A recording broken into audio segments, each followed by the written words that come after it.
I'm quite embarrassed, truthfully, to say so myself. I messed up really bad, guys. I messed up really bad. So let's go to the beginning. I gave myself a budget of $1,500 to find a car and make it a really...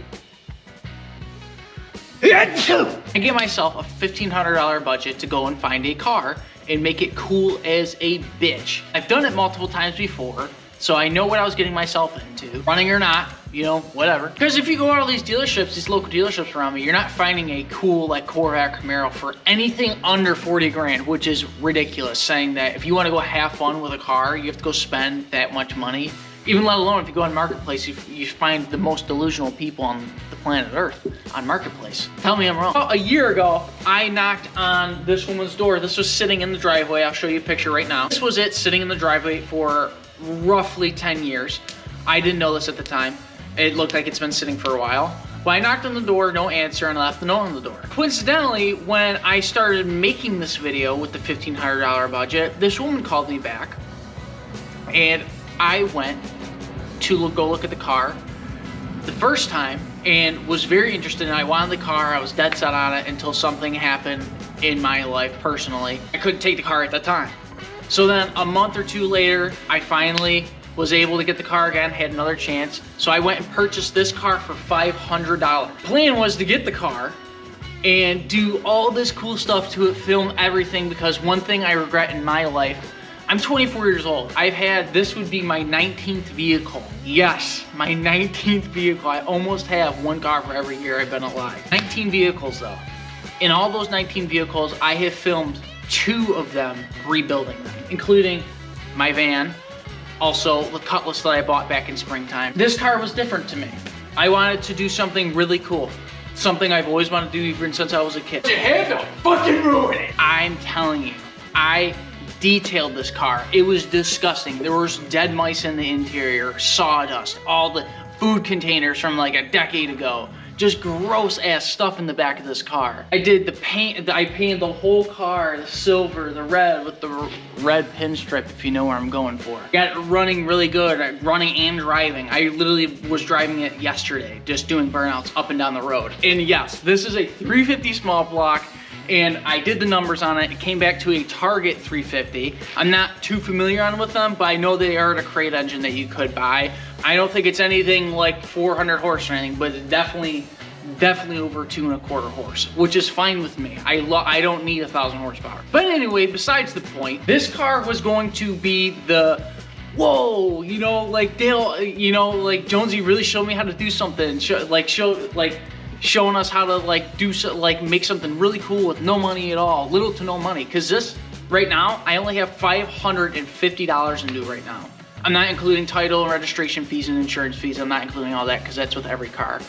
It's a prerequisite. If that's the right word? I don't know. Generally, I don't know. I'm a dropout. No, I'm not. Just kidding. What? I got the car pretty much halfway done. As you can see, we started doing pinstriping, which I gotta redo this pinstripe right here. Do not mind this. Do not mind that. We are building a NASCAR. We are building number 3 car. Yes, I know. Yes, I know. I really didn't want to come out and say it. I really wanted you guys to put 2 and 2 together. But I am building the Dale Earnhardt Sr. 3 car with the GM Goodwrench, Mr. Goodwrench car down the side of the car. The reason so is I've always wanted to do this with one of these cars, whether it be any G-body car pretty much. It could have been a Nova or anything. I got my hand on this for really cheap, and I wanted to show you guys you could make something really cool. If I were to bring this to a car show, when it's all said and done, this thing will probably win trophies and awards, and everyone would probably be gawking over it. I'm talking about putting window nets in it and I want you to publicly explain what happened, because it's kind of embarrassing on my part. It's a newbie mistake. I filmed with a GoPro Hero 11. It's not like the best camera, but it is a camera. And I love using it. I've never had any issues with it other than one other time. Filming another video, I filmed like a video where I was jumping in the back of a bed filled with water. You guys probably seen that because I had to remake that. And I pressed record on any of the footage on this car. Everything. It didn't film anything. But I am not mad. Not at all. I'm not mad. Because that just gives me an opportunity. Things happen for a reason. I'm a believer in that highly. Things happen for a reason. There's a reason why none of the film is on my camera. None of it. Hours. I'm talking like 6, 7 hours. I didn't actually mean to do that. Fuck you if you say 6, 7 though, you're a dumbass. Now we're on to the point. Dale, what's next if you're halfway done with the car? Well, because initially, this is what I do as my side hustle. As I was saying, it's really cool to have a side hustle if you don't know how to weld or anything like that. I buy stuff like this and I flip it and make pretty good profit on it. Well, with this car is a little bit different because I didn't really want to do that because this car means a little bit more to me. I had one of these cars when I was 16. Here it is right now. I love the car. I did it from the ground up with my dad. This car, I want to be special, and it will be special. From this point on, what's going to happen is I'm going to show you guys from now. You guys know that this is a $500 El Camino. What we're going to do now is we're gonna turn it into a NASCAR. I'm gonna take you from the middle ground stuff.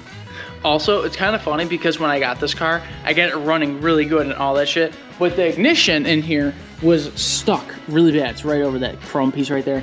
It was stuck, so I just started fucking wrenching out of a pair of pliers and it broke loose and it would start and everything. Well, then I pulled it in here right in front of the door, blocking the door. That door we just don't use as much, but it was blocking this door. And I went to go turn the key to put it inside from after shampooing and detailing it, and it would not start. The reason why, the actual key cylinder was just like broke or something like that. So I went and put a push button start under the dash. And I think it's just the cool race car shit ever. Do not worry guys, this is still the same challenge as before. This is a $500 El Camino I got off the side of the road from door knocking. Yes, very nerve wracking, but I did it. And our $1,500 budget is still in play. And still, don't you think that car is worth more than 500 bucks? I do, that's the whole point. That's why I bought it.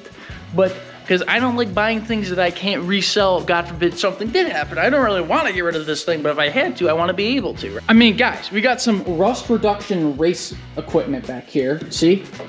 Quick release rust. See? Maybe it's a little rougher than I thought. Pretty straight down the sides. Underneath, I put aluminum panels down here. Dale, why would you do that? Tom's Refurb's to blame for that. I absolutely loved the video where he did on his cameraman's Duster. I thought that was literally perfect. It looks awesome. I know you say temporary, Tom. I'd keep that shit year round, everywhere, all the time. But I did it on this side as well, with just some metal tapping screws. And then I did two-tone paint, and now we're gonna be putting on the red pinstriping. Boom, it's gonna match. And then I gotta go to my decal guy and grab some decals. Yes, it's gonna be really cool. And then we gotta work on the exhaust. But other than that, let's show you what's under the hood. Is that a big block? No, Dale can't afford a big block. It's a small block Chevy. Gosh damn, I sound like I'm from the Boondocks. But this thing is a little ripper. I took it up and down the road multiple times. This thing burns rubber, just like this.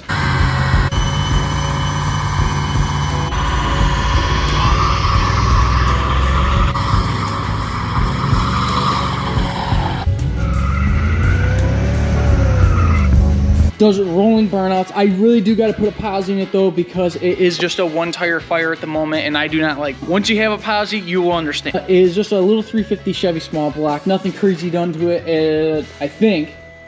It does get up and go no problem though, so I think it is a perfect car to take racing, or to Watkins Glen, because I want to do some track racing with it. I've never done track racing before, and I'm really excited to. I've raced on some go-karts here and there, but not professionally. So do not at me, go-kart riders. Stick around, see what happens to this car. This car, I promise you, will make your jaw drop. Yeah. Yeah, so stay good, guys, and have fun with life. Okay, bye. See you later.